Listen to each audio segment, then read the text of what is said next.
Warga Kelantan, mesti ramai lagi yang tak tahu kan. Kita punya booth kita buka dekat My Day Tunjung Kota Baru Kelantan. Okey, dekat booth ni kita jual pelbagai pilihan tudung-tudung raya. Ada pelbagai warna-warna yang trendy yang untuk raya semua cantik. So jom hari ni kita bertiga ni nak share secara detail. Okey, antara design-design yang ada, warna-warna yang ada. Jom.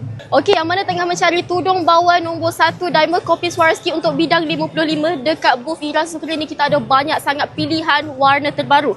Warna blue black, warna biru lembut, grey color, cream, pink, maroon, warna sunboy, semua jenis warna ada. Nak warna hijau, kita ada warna hijau orang kaya macam Hani tunjuk ni. Lepas tu kita ada warna dusty, green and then banyak lagi pilihan. Yang paling utama bawal Ira Sukri, bawal yang berkualiti. Okay, so daripada depan hingga ke belakang ni memang bidang 55. Cuma beza yang ni jenis diamond keliling, yang ni diamond penuh. Serius lawa, ni warna viral you all. Okay, yang mana tengah mencari tudung bawal, tak kisahlah you all cari yang jenis bersulam ke, yang jenis berdiamond tabu ke, ataupun diamond lebat. Dekat Ira Sukri kita ada banyak sangat pilihan warna. Boleh tengok dekat belakang ni.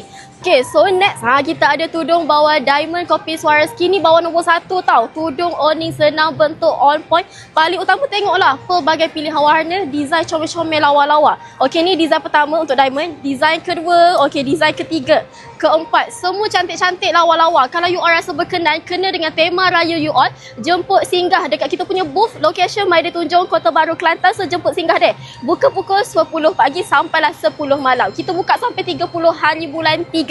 Malam raya buka lagi. So jemput singgah, okay? Bye.